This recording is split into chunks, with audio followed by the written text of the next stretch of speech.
सत्य कहाँ तक हुआ था हमारा? क्रोमोसोम्स में पढ़ा रहा था, क्रोमोसोम्स के बारे में कुछ एक्स्ट्रा बातें बता दी थी भावनाओं में बढ़ करके ना। अब उसी को लेकर के आते हैं फिर से हम क्रोमोसोम्स के टाइप्स को। क्लियर? अब हम बताना चाह रहे हैं कि क्रोमोसोम्स के टाइप्स कितने तरीके के होते हैं on the basis of centromere की पोजीशन। किसकी पोजीशन बताइए? सेंट्रोमियर की पोजीशन की बेसिस पे हम आपको बताना चाह रहे हैं कि क्रोमोसोम्स के कितने तरीके के होते हैं। क्लियर? सुनते ध्यान से, सुनते ध्यान से। हमने ये कहा types of chromosomes. Clear? Type of chromosomes. Chromosomes के टाइप्स हमारे पास पढ़ने हैं और किस बेसिस पे मैं क्रोमोसोम्स के टाइप्स पढ़ा रहा हूं, ठीक है? तो ऑन द बेसिस ऑफ किसके बताइए? On the basis of position of centromere, position of centromere. जल्दी करिए, हेडिंग डालिएगा, types of chromosomes on the basis of position of centromere. Centromere के पोजीशन के बेसिस पे हम इनको क्या कर रहे हैं? डिवाइड कर रहे हैं। समझे? चलिए, सबसे पहला पॉइंट आता है हमारे पास मेटासेंट्रिक।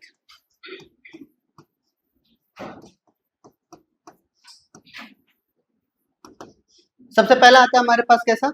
मेटासेंट्रिक। अब सुनते ध्यान से, मेटासेंट्रिक क्या है? ये हमारे पास सेंट्रोमेयर की पोजीशन है। ध्यान से देखिएगा, ये हमारे पास किसकी पोजीशन है? सेंट्रोमेयर की। सेंट्रोमेयर की पोजीशन में हमारे पास बीचों बीच में है और हमारे पास क्रोमोसोम्स जो हैं, ठीक है, इक्वल आर्म पाए जा रहे हैं। चाहे इस आर्म की बात करें चाहे इस आर्म की बात करें, जब दोनों आर्म अगर इक्वल पाए जा रहे हैं तो उसे हम क्या बोलते हैं? मेटासेंट्रिक। क्लियर? यानी हमारे पास क्या बोला कि ये जो बोथ आर्म है, आर्म कैसे बताइए? इक्वल है, ठीक है? दोनों के दोनों आर्म कैसे होने चाहिए? इक्वल होने चाहिए। और हमारे पास सेंट्रोमेयर कहां पे प्रेजेंट है बताइए? सेंट्रोमेयर प्रेजेंट इन कहां पे बताइए? मिड में प्रेजेंट है। क्लियर? तो ये हमारे पास क्या होता है कि ये मेटासेंट्रिक है। ऐसे में हम इनका कैसा शेप दिखाई दे रहा है आपको? वी शेप्ड दिखाई दे रहा है नजर? अरे बोलिए, ये कुछ इस तरीके का वी लाइक स्ट्रक्चर दिख रहा है। तो यहाँ पे पूछा जाता है किस शेप का होता है? तो वी शेप्ड का होता है। कैसे शेप्ड का होता है? वी शेप्ड का होता है। क्लियर? जल्दी करिए।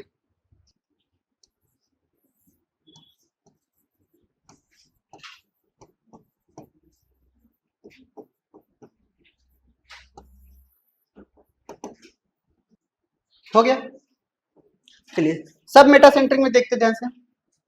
हमारे पास ये सेंट्रोमियर है, ये किसकी पोजीशन है? सेंट्रोमियर की। ये हमारे पास क्रोमोसोम्स कुछ इस तरीके के दिखाई दे रहे हैं। कैसा शेप दिखाई दे रहा है आपको? एल शेप दिखाई दे रहा है। क्लियर? तो यहाँ पे हमें कुछ बातें याद रखनी है, ध्यान से सुनेंगे। क्या दोनों आर्म इक्वल हैं? थोड़ा बहुत अनइक्वल होते हैं, स्लाइटली अनइक्वल लिखना है। क्लियर? एकदम से इक्वल नहीं है।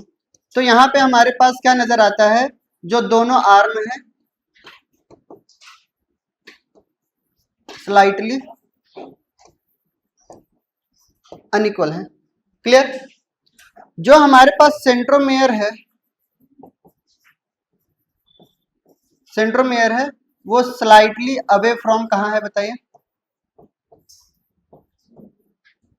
Away from mid point. ये मिड पॉइंट से क्या है बताइए? स्लाइटली अवे है। क्लियर? दूसरा पॉइंट आता है इनका शेप कैसा है। क्लियर? तो किस शेप के दिखाई दे रहे हैं बताइए? एल शेप्ड के नजर आ रहे हैं, तो एल शेप लिख लेंगे। ठीक है, जल्दी करिए। थर्ड पॉइंट क्या है? एक्रोसेंट्रिक।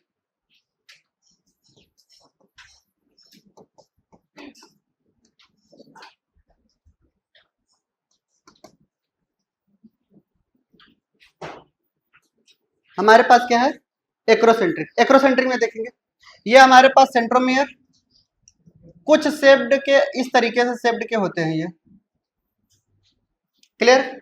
कैसा शेप नजर आया? जे शेप नजर आ रहा है। सेंट्रोमेयर कहाँ है बताइए? सेंट्रोमेयर कहाँ है बताइए? अवे फ्रॉम मिड पॉइंट है, अवे फ्रॉम मिड पॉइंट है। क्या दोनों आर्म इक्वल है बताइए? Both arm are unequal. Clear? Next point आता है कि इनका शेप कैसा दिख रहा है बताइए? जे शेप्ड दिख रहा है। क्लियर? चलिए चौथा लिखते हैं हमारे पास टीलोसेंट्रिक।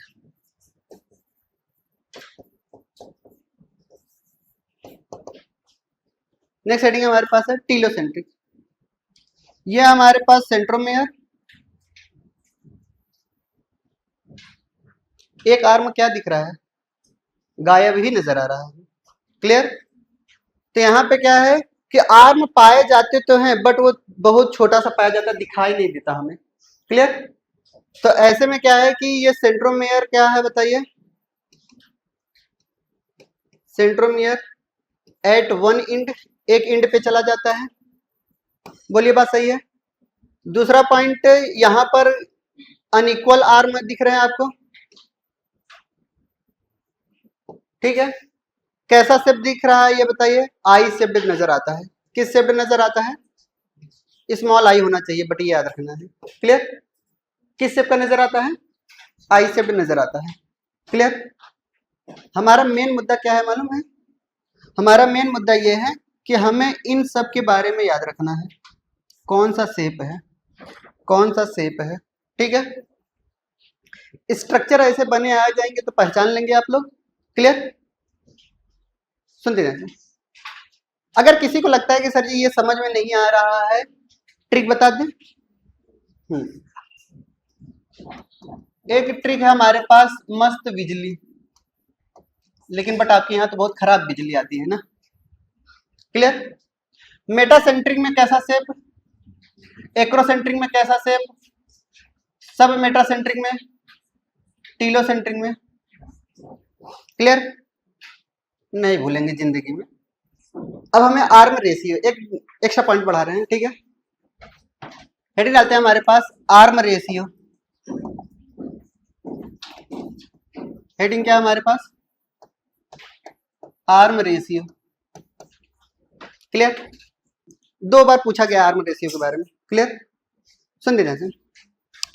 आर्म रेशियो क्या है कि अगर हम लॉन्ग आर्म का और शॉर्ट आर्म का अगर रेशियो निकालें, यानी Q अपान अगर मैं P निकाल रहा हूं, यानी लेंथ ऑफ कैसा आर्म बताइए? Long arm upon length of short arm. जल्दी करिए, यही इसका रेशियो है।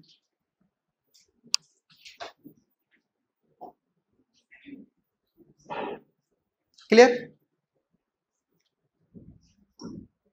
यानी अगर हमारे पास मैं क्रोमोसोम्स बना रहा हूं, क्लियर, ये हमारे पास कैसा है? क्यू आर्म अगर हमने बोला है तो ये कैसा होगा बताइए? लॉन्ग आर्म होगा। ठीक है? और अगर इसको मैंने पी लिखा है तो ये कैसा होगा? शॉर्ट होगा। पी लॉन्ग आर्म लिखवाया था क्या? पी में लॉन्ग आर्म, उसको तुरंत शॉर्ट आर्म करिए।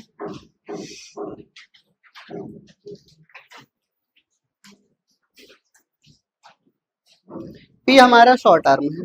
क्लियर?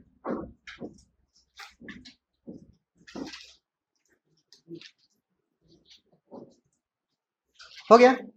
अब सुनते ध्यान से, इधर देखिएगा भाईजान, इधर देखिए। अब बस ये हमारे पास कैसा शेप्ड? V shaped. दोनों इक्वल आर्म है। P upon Q is equal to. Clear? ये कैसा है बताइए? मेटासेंट्रिक है। मैं M लिख दिया। ठीक है? अगर मैं सब मेटासेंट्रिक बोलूं, कुछ L शेप्ड का होगा। क्लियर? तो हमारे पास जो P अपान Q होगा, ठीक है, Q अपान P है ना, क्लियर।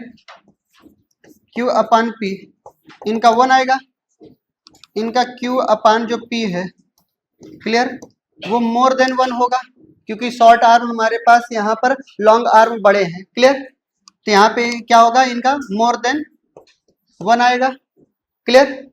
फिर उसके बाद आता है हमारे पास कौन सा, एक्रोसेंट्रिक। एक्रोसेंट्रिक का कैसा शेप्ड होता है बताइए, जे शेप्ड का होता है। Q अपान P का जो रेशियो होगा, फिर भी ये कितना आएगा, 1 के आसपास लगभग 1 आएगा, क्लियर। फिर उसके बाद हमारे पास आई शेप्ड आएगा। आई वाले में हमारे पास कैसा होगा बताइए, टीलोसेंट्रिक में आएंगे, क्लियर। Q अपान P का रेशियो, क्लियर। टीलोसेंट्रिक में तो आर्म ही नजर नहीं आ रहा है ना, क्लियर।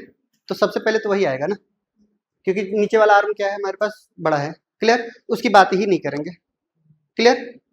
अब जो भी देखना है हमें, एक्रोसेंट्रिक, मेटासेंट्रिक और इनमें देखना है, क्लियर। तो यहाँ वाला जो आर्म आपको नजर आ रहा है, ये वाला आर्म, ये वाला आर्म क्या नजर आ रहा है, क्यू आर्म, क्लियर। ये ज्यादा दिख रहा है आपको, तो ऐसे में क्या है हमारे पास, एक्रोसेंट्रिक आएंगे कि नहीं आएंगे, क्लियर। फिर उसके बाद कौन आएगा, सब मेटासेंट्रिक, फिर उसके बाद मेटासेंट्रिक, क्लियर। तो आर्म रेशियो आपको यही याद रखना है।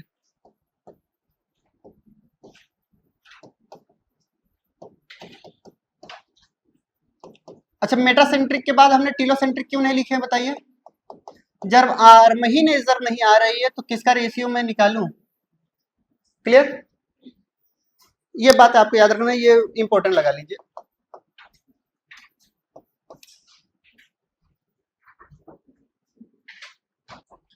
चलिए कुछ बातें नोट डाल करके लिखेंगे रिमार्क में। चलिए, क्रोमोसोम्स हमारा खत्म होता है, रिमार्क डाल करके कुछ बातें लिख लेते हैं, क्लियर। चलिए पहली बात लिखवाना स्टार्ट करें। चलिए सुन दे ध्यान से, हमारे पास जो मेटासेंट्रिक क्रोमोसोम्स होते हैं,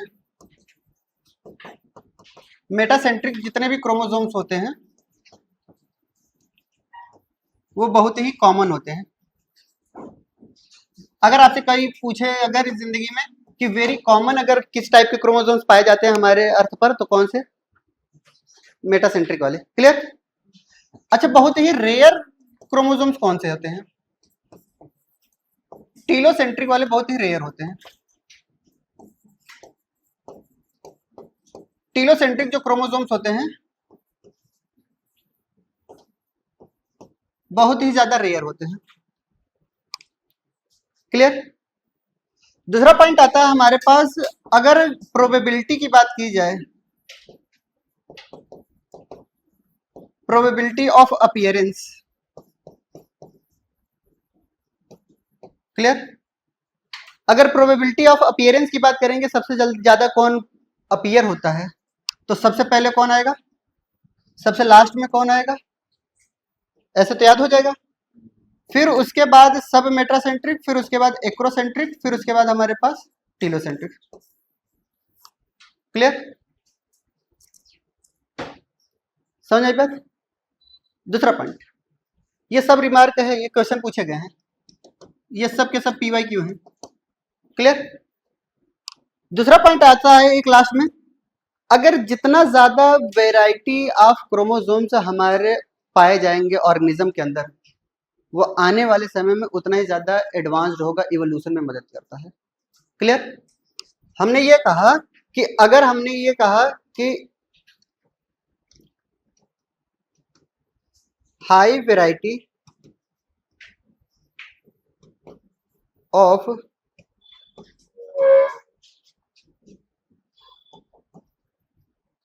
क्रोमोसोम्स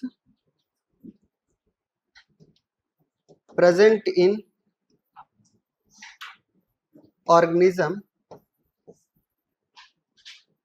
हेल्प इन, किस में मदद करते हैं बताइए, हमारे इवोल्यूशन में मदद करते हैं, ठीक है। किस में मदद कर रहे हैं, इवोल्यूशन में मदद करेंगे, क्लियर। क्योंकि क्रोमोसोम्स में सबसे खास बात क्या होती है, ऊपर की तरफ छोटा क्रोमोसोम्स बनाया जाता है, नीचे वाला बड़ा बनाया जाता है, तो लोअर आर्म हमेशा क्या होता है, हमें ऐसे ही दिखाई देंगे, क्लियर। तो न्यूमरेटर हमेशा ज्यादा ही रहेगा। आर्म रेशियो भी खत्म होता है हमारे पास। आर्म रेशियो में सिर्फ और सिर्फ आपको यही बातें याद रखनी है बस, और कुछ भी बातें याद नहीं रखनी। Clear? Length upon long arm upon length of short arm. Clear? और उसकी जो वैल्यू है वही याद रख लेना है बस आपको, उससे ज्यादा और कुछ नहीं पूछा गया है।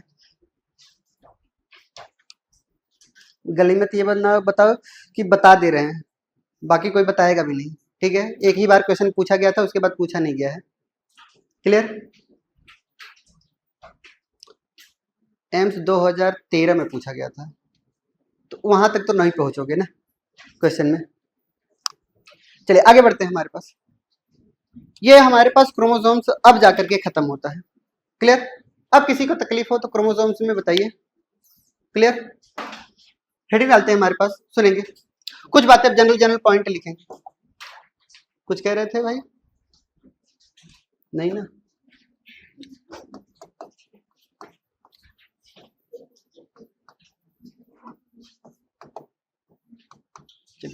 हेडिंग डालते हैं कैरियोटाइप। हेडिंग डालते हैं karyotype.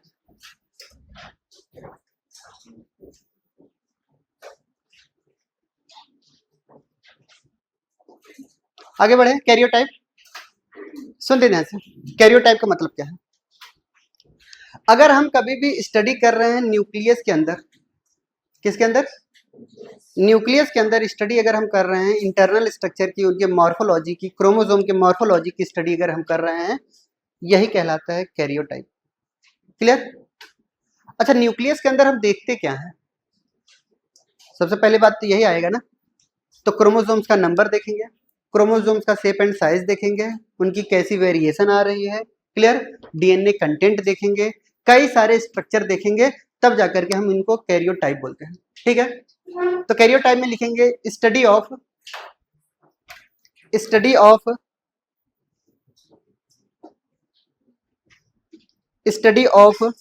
Clear internal structure of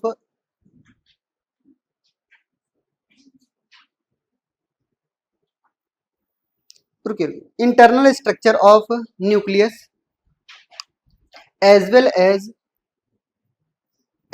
as morphology of chromosomes, as well as morphology of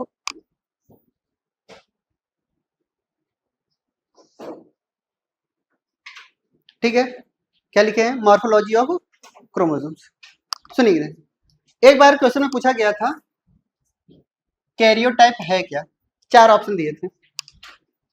ठीक है, एक बार के क्वेश्चन में पूछा गया है कि कैरियोटाइप क्या है, कैरियोटाइप इज, तो पहला ऑप्शन हमारे पास था इंटरनल स्ट्रक्चर ऑफ न्यूक्लियस, दूसरा था मॉर्फोलॉजी ऑफ क्रोमोसोम्स, तीसरा था हमारे पास न्यूक्लियोप्लाज्म, चौथा था हमारे पास न्यूक्लियोप्रोटीन।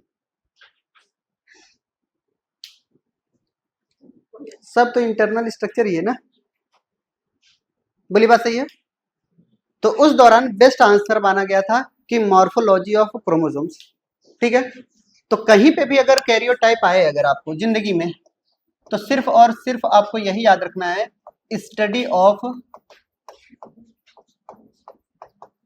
मॉर्फोलॉजी ऑफ किसका बताइए? क्रोमोसोम्स। ठीक है, दैट इज क्या क्या स्टडी हम करते हैं। ठीक है, क्रोमोसोम्स के नंबर के बारे में स्टडी करते हैं। क्लियर? दूसरा हम क्रोमोसोम्स की साइज देखते हैं। दूसरा हम क्या देखते हैं? क्रोमोसोम्स की साइज देखते हैं। तीसरा हम ये भी देखते हैं रिलेटिव साइज ऑफ क्रोमोसोम्स। किसी एक क्रोमोसोम की साइज की स्टडी करेंगे तो क्रोमोसोमल साइज हो गया। ठीक है, रिलेटिव साइज ऑफ क्रोमोसोम्स, यानी अगर 2 क्रोमोसोम्स की स्टडी कर रहे हैं उनके साइज की, तब भी हम किस में आता है? कैरियोटाइप में ही आता है। ठीक है, दूसरा पॉइंट, क्या मैं आर्म रेशियो की स्टडी कर सकता हूं? बोलिए, क्या मैं पोजीशन की स्टडी कर सकता हूं सेंट्रोमियर की?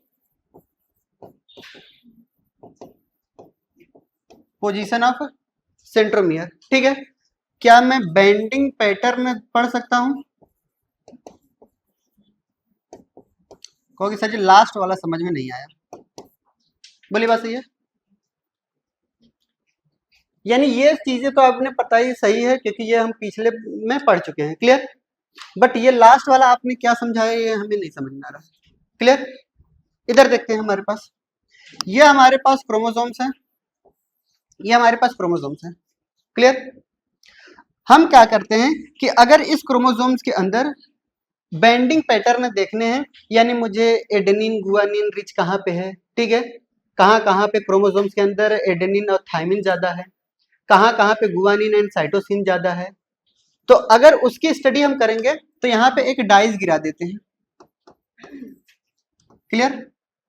और डाइस गिराने के बाद इनमें क्या होता है, कुछ बेंड नजर आने लगते हैं, यहाँ बेंड नजर आने लगेंगे, यहाँ बेंड नजर आने लगेंगे, यहाँ बेंड नजर आने लगेंगे, यहाँ बेंड नजर आने लगेंगे, क्लियर।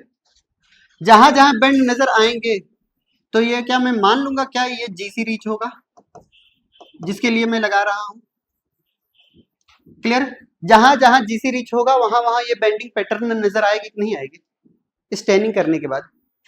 यही मैं बताना चाह रहा हूं कि कैरियोटाइप के दौरान हम कुछ डाइस डालते हैं ताकि हम क्रोमोसोम्स के अंदर एडेनिन और थायमिन कहाँ पे ज्यादा है और गुआनिन और साइटोसिन कहाँ पे ज्यादा है इसका पता लगा सकते हैं, क्लियर। डाइस का नाम बता दें, डाइस का नाम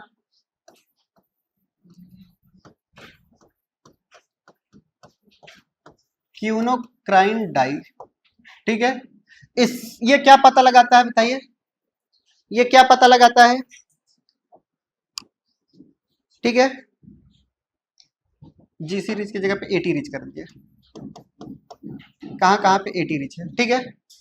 अब हमें बताइए जीसी रिच पता लगाना होगा तो मैं कौन सी डाई यूज करूंगा, जीसी रिच पता लगाना होगा तो कहाँ कैसे पता लगाएंगे, हे देवता बाकी ये सब क्या है, जीसी रिच है, नहीं समझ में आया। अगर एटी रिच नजर आ गया इस डाई से बेंडिंग पैटर्न नजर आए, जहां जहां बेंड नहीं दिखे क्या मानेंगे, जीसी रिच। समझ में आई बात। हाँ जीसी रिच का भी पता इसीलिए लगाते हैं, एटी रिच भी इसी से पता लगाते हैं। बट फर्क ये है कि इस डाइस डालने के बाद बेंडिंग जीसी की दिखती है, एटी की नहीं दिखती, क्लियर। समझ आ रही बात। एटी तो ये बेंड नजर आ रहे हैं यानी ये यहाँ से बेंडिंग हटा दिया गया है, क्लियर। ये डाइजेस्ट कर देता है इसलिए उभर करके आ जाते हैं, क्लियर। तो पता तो एक ही डाइस से दोनों लोगों का लग गया, क्लियर हो गया। चलिए दूसरा पॉइंट आता है हमारे पास, हेडिंग डालिएगा,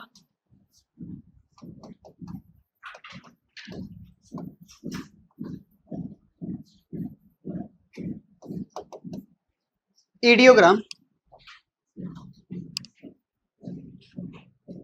ईडियोग्राम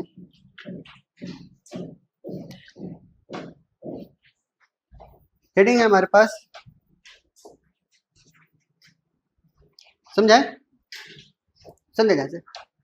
ईडियोग्राम क्या है, एक प्रोसेस है जिसके दौरान हम क्या करते हैं कि हर एक क्रोमोसोम्स के साइज की बात कर लेते हैं, किसकी बात पे, साइज का पैटर्न पता लगा लेते हैं। जैसे इस प्रोसेस के दौरान हमारे पास क्या लिखेंगे, ये कैसा कंडीशन है, कैसा प्रोसेस है, ड्रामेटिक कंडीशन है,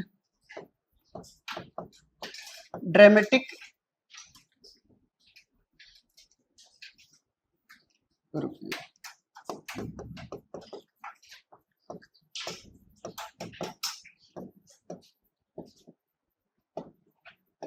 रिप्रेजेंटेशन ऑफ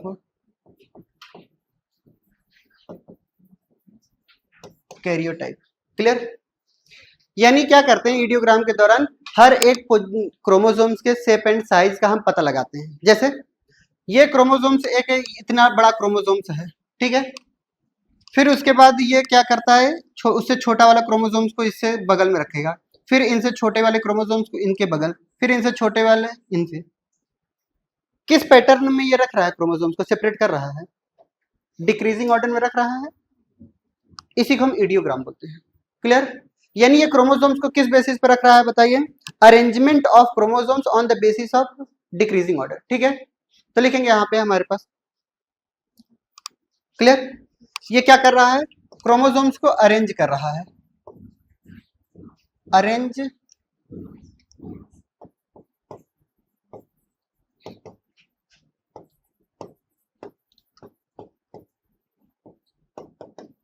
इन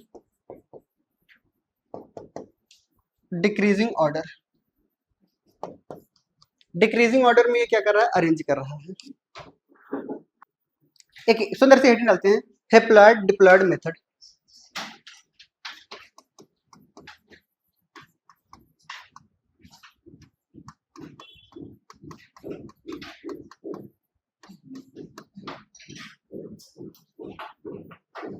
हेडिंग डालते हैं हैप्लॉइड डिप्लॉइड कॉन्सेप्ट या मेथड। ठीक है, सुनिए ध्यान से,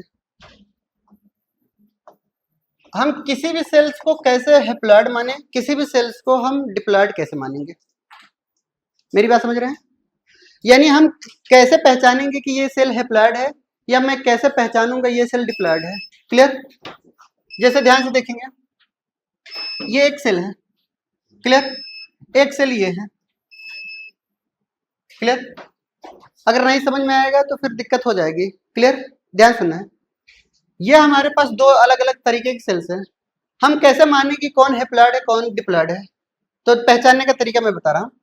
अगर एक सेट ऑफ क्रोमोसोम्स नहीं, एक क्रोमोसोम्स अगर एक जगह पे पाया जा रहा है, ये मान चलिए पहला क्रोमोसोम्स है, ठीक है, दूसरी जगह पे हमारे पास ये दूसरा क्रोमोसोम्स पाया गया, ये तीसरी पोजीशन पे हमारे पास कैसा क्रोमोसोम? थर्ड। ये फोर्थ जगह पे हमारे पास चौथा क्रोमोसोम। क्लियर? अगर एक जगह पर हमारे पास एक क्रोमोसोम्स नजर आ रहे हैं, क्लियर, तो उसे हम हैप्लॉइड मानेंगे। बट अगर वन सेट ऑफ क्रोमोसोम्स पाए जा रहे हैं, क्लियर, अगर वन सेट ऑफ क्रोमोसोम्स नजर आ रहे हैं तो हम उसको क्या कहते हैं? Diploid. One set of chromosomes अगर नजर आ रहे हैं तो उसे हम क्या बोलेंगे? डिप्लॉइड। इनको हम डिप्लॉइड बोलेंगे। क्लियर? अब हमें बताइए ये यहां पर कैसा सेल्स है? बताइए ये कैसा हुआ? हैप्लॉइड हुआ। ठीक है, यहां पे ये हमारे पास कैसे हुए? डिप्लॉइड हुए। क्लियर? हैप्लॉइड को हम हमेशा कैसे रिप्रेजेंट करेंगे? डिप्लॉइड को हम हमेशा कैसे रिप्रेजेंट करेंगे? क्लियर? अगर आपसे कोई पूछे सी वैल्यू क्या है,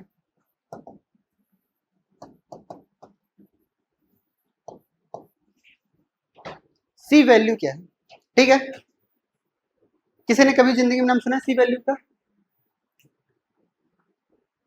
सुना है फिर भी नहीं बताओगे? नहीं सुने हैं?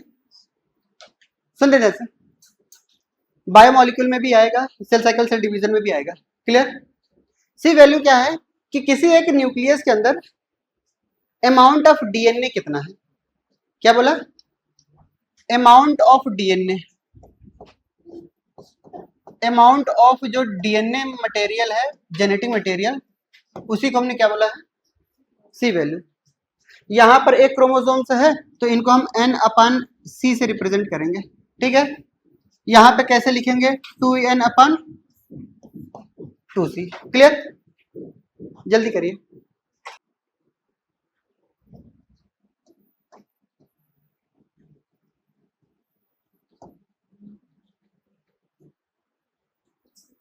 हो गया, चलिए लिखेंगे। सी वैल्यू समझ में आया? Amount of DNA in haploid cells. Clear? Haploid cells के अंदर amount of DNA. Clear? Just double हुआ तो अमाउंट भी क्या हो जाएगा? डबल हो जाएगा। ठीक है, जैसे यहाँ पे हैप्लॉइड सेल्स था तो n था, n/c कर दिया, ये हमारे पास क्या था? इनका सी वैल्यू था। जब यहाँ पे 2 हमने बढ़ाया, 2n किया, तो यहाँ के अमाउंट भी क्या हो गया हमारे पास? डबल हो जाएगा। क्लियर? जैसे हम आपको समझा रहे हैं, सिंपल सा तरीका। अब थोड़ा सा हम बेस तैयार कर रहे हैं, क्लियर? नहीं समझ में आएगा, दिक्कत की बात नहीं है, अगर थोड़ा बहुत भी आ गया हम इस चैप्टर को आगे कंटिन्यू कर ले जाएंगे, क्लियर? 1% भी आ गया तो ध्यान सुनिएगा। हमने क्या किया पहले देख लेते हैं। ये हमारे पास एक सेल है, ठीक है? सेल के अंदर कई सारे न्यूक्लियस है, इसको हम न्यूक्लियस ही मान लेते हैं, ठीक है? न्यूक्लियस के अंदर हम मान चलते हैं यहाँ पर एक फाइबर दिखाई दिया, ठीक है? इसको हमने क्या नाम दिया? क्रोमेटिन बोला था, ठीक है? इस क्रोमेटिन के अंदर अगर हम ध्यान से देखेंगे तो इनके पास जो जेनेटिक मटेरियल है, क्लियर? जेनेटिक मटेरियल यानी डीएनए कितना पाया गया यहाँ पे हमारे पास? जेनेटिक मटेरियल डीएनए पाया गया, यानी 1 डीएनए नजर आ रहे हैं ना, क्लियर? ये हमारे पास जीवन फेज है। कैसा फेज है? जीवन फेज है, क्लियर? यानी ये सेल साइकिल का हम बता रहे हैं। जब ये यहां से यहां तक, ठीक है, एस फेज में जाता है तो ये क्या हो जाते हैं? डबल होते हैं। तो ये इनके पास ये न्यूक्लियस होते हैं। न्यूक्लियस के अंदर जो क्रोमेटिन है कुछ इस तरीके का है, क्रोमेटिन ही रहेगा बट डीएनए डबल हो रहा है, अमाउंट ऑफ डीएनए डबल हो रहा है। क्या डबल हो रहा है? क्रोमेटिन कितने हैं? क्रोमेटिन कितने नजर आए? एक ही क्रोमेटिन नजर आए, यहां भी एक क्रोमेटिन, यहां भी, बट दोनों में फर्क क्या है? इनके पास जो जेनेटिक मटेरियल है, इनके पास जो जेनेटिक मटेरियल है वो कितने हो गए बताइए? डीएनए कितने हो गए बताइए? 2 डीएनए हो गए, क्लियर? ये हमारे पास एस फेज होते हैं, यानी यहाँ पे किसका डुप्लीकेशन हुआ? क्रोमेटिन का डुप्लीकेशन हुआ या डीएनए का डुप्लीकेशन हुआ? डीएनए का डुप्लीकेशन हुआ, क्रोमेटिन का नहीं, क्लियर? अमाउंट ऑफ डीएनए बढ़े या फिर डीएनए के बजाय क्रोमेटिन का डबल हुआ? डीएनए बढ़ रहे हैं, क्लियर? चलिए दूसरा पॉइंट आता है हमारे पास, जब इससे आगे हम बढ़ते हैं तो कैसा फेज आएगा?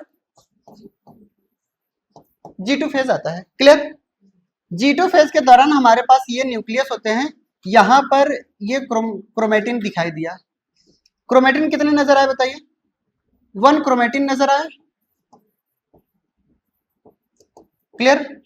डीएनए फिर से वही क्या दिखाई दिया हमें? जैसे थे वैसे ही बधाई दिखाई दिए, यानी डीएनए कितने दिखाई दिए? डबल दिखाई दिए, क्लियर?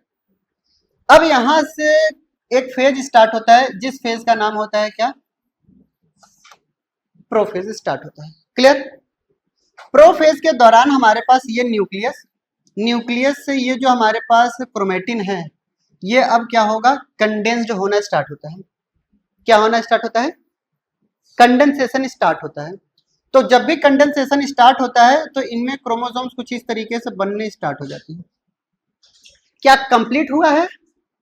नहीं, यहां पे सिर्फ और सिर्फ क्या हुआ है? कंडेंसेशन स्टार्ट हुआ है, कंडेंसेशन ऑफ क्रोमेटिन। मैं बार बार अंडरलाइन कर रहा हूं, क्या हुआ है? स्टार्ट हुआ है, क्रोमोसोम्स में बदल गया। अमाउंट ऑफ डीएनए कितना था बताइए हमारे पास? 2n/2c ही तो था। यहाँ पे क्या था? 2n/2c था। यहाँ पे कैसा था? 2n/2c था। यहाँ पे क्या है? समझ आई बात? ये अमाउंट ऑफ डीएनए की बात कर रहा हूँ, समझ आई बात? चलिए आगे बढ़ते हैं। यानी अमाउंट ऑफ डीएनए को केवल 2n ना लिखें, 2c से ही लिख रहे हैं ना, 2c 2c 2c c, ठीक है? अब यहाँ पे कंडेंसेशन स्टार्ट हुआ था, अब यहाँ पे क्या हुआ? पूरी तरीके से हाईली कंडेंस्ड हो गया, यानी यहाँ पे कंडेंसेशन क्या हुआ? कंप्लीट कंडेंसेशन हुआ कि नहीं? तो कंडेंसेशन इज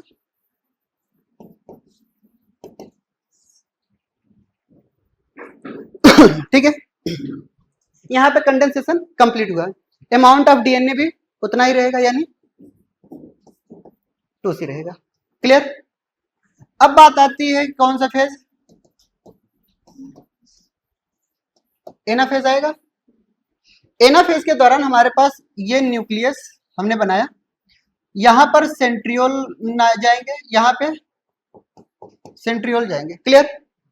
जब हमारे पास प्रोफेज में रहता है तो प्रोफेज के दौरान चाहे जिस तरीके से क्रोमोसोम चाहे जहां पे अलाइनमेंट बिगड़ा रहता है, ठीक है। जब मेटाफेज में आते हैं तो वो इक्वेटर पे आ जाते हैं। कहां पे नजर आ जाते हैं? इक्वेटर पे नजर आ जाते हैं, यानी इक्वेटोरियल प्लेट पे नजर आते हैं। क्लियर। अगर बेस्ट स्टडी करना है अगर किसी भी तरीके की क्रोमोसोम्स की, तो वो फेज कौन सी होगी? मेटाफेज ही होगी। ठीक है। क्यों? क्योंकि सारे के सारे क्रोमोसोम्स कहां पे लाइज करेंगे? ऑन इक्वेटर, और जहां पे विजिबिलिटी ऑफ क्रोमोसोम्स बहुत ही अच्छी होती है। क्रोमोसोम्स की साइज, शेप, नंबर, कैरियोटाइप, अगर किसी भी तरीके की अगर बेस्ट स्टडी ऑफ कैरियोटाइप अगर करना है तो कहां पे लिखेंगे? एक बार डायरेक्ट क्वेश्चन पूछा गया था, best karyotype explained in which phase? किस फेज में? मेटाफेज में। क्लियर। अब बात आती है एनाफेज के दौरान। क्लियर। एनाफेज के दौरान क्या होता है कि ये जो क्रोमोसोम्स है, ये जो क्रोमोसोम्स है कुछ इस तरीके से हमारे पास दिखाई दे रहे हैं। ठीक है। चलिए हम एक ही क्रोमोसोम्स बना रहे हैं, होते बहुत सारे हैं। ठीक है। एक से ही आपको अच्छे से समझ में आएगा। क्लियर। ये हमारे पास क्या है? मेटाफेजिक प्लेट है। क्लियर। ये इनसे क्या किससे अटैच होंगे बताइए? स्पिंडल फाइबर से अटैच्ड हो गए। क्लियर। अब स्पिंडल फाइबर का फॉर्मेशन यहां पे हुआ था, फिर हमारे पास अब ये कौन सी फेज आएगी? टीलोफेज। टीलोफेज के दौरान हमारे पास जो न्यूक्लियस है कुछ इस तरीके का होगा। क्लियर। ये इनके सेंट्रियोल। होता क्या है कि ये अपनी तरफ एक फोर्स जनरेट करते हैं रिपल्सन वाले। ठीक है। Non sister chromatid sorry sister chromatid के बीच में क्या होगा? ये जब दोनों आपस में क्रोमोसोम क्रोमेटिड जो कहलाती हैं वो कैसी क्रोमेटिड कहलाएंगी बताइए? सिस्टर क्रोमेटिड कहलाएंगे। ठीक है। तो जब हमारे पास एनाफेज स्टार्ट होता है तो एनाफेज के दौरान 2 ही 3 फेजेस आपको नजर आने थे। ये जो स्पिंडल अपैरेटस है वो क्या करता है? पोलवर्ड मूवमेंट की तरफ अपनी तरफ खींचेगी। ठीक है। खींचने को हम क्या बोलेंगे? पुल करेंगे। यानी हमारे पास क्या होती है? पोलवर्ड मूवमेंट होता है हमारे पास, और शॉर्टनिंग होती है स्पिंडल फाइबर की। स्पिंडल फाइबर हमारे पास इतने बड़े हैं, और जब ये शॉर्टनिंग होंगे तो स्पिंडल फाइबर की साइज क्या हो जाएगी? छोटी हो जाएगी। ठीक है। और non sister sorry sister chromatid के बीच में क्या होता है? रिपल्सन होता है। ठीक है। जब भी रिपल्सन होता है तो कुछ इस तरीके का होता है। जब दो बहनों के बीच में झगड़ा होता है तो कैसा होता है? ध्यान से बताते कैसा होता है। ठीक है। एक बहन मेरी यहाँ पे, एक बहन हमारी यहाँ पे। ठीक है। जब झगड़ा होगा तो ये हाथ पैर उसकी तरफ लेकर के जाएगा उसको मारने के लिए। ठीक है। और ये हाथ पैर इसको इस तरफ मारने के लिए लेकर के जाएगी, पाएंगे कोई नहीं। ठीक है। कुछ इस तरीके की पोजीशन बनती है। क्लियर। इक्वेटर जहां पे था वहीं पे क्या हमारे पास क्रोमोसोम डिवाइड हो गए? अब यहाँ पे फिर से क्रोमोसोम्स कैसा हो गया बताइए? हमारे पास 2CG के जगह पर कैसा हो गया? सी पोजीशन आ गई कि नहीं? क्लियर। अब यहाँ पे टीलोफेज अगर हमारा खत्म होता है, फिर यहां से क्या स्टार्ट होता है हमारे पास? साइटो। अभी तक क्या था? कैरियोकाइनेसिस। ठीक है। साइटोकाइनेसिस के दौरान हमारे पास ये है हमारे पास सेल, ये हमारे पास न्यूक्लियस। ठीक है। अब करते क्या है कि यहां पर सेंट्रियोल क्रोमोसोम्स यहां पे आ गए। ठीक है। यहां पे क्रोमोसोम्स आ गए, यहां पे सेंट्रियोल। ठीक है। यहां पे क्रोमोसोम्स आ गए। क्लियर।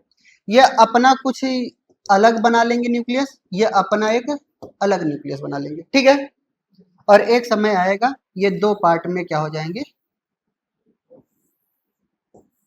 डिवाइड हो जाएंगे। ठीक है। समझ आई बात? बना लीजिए। ठीक है।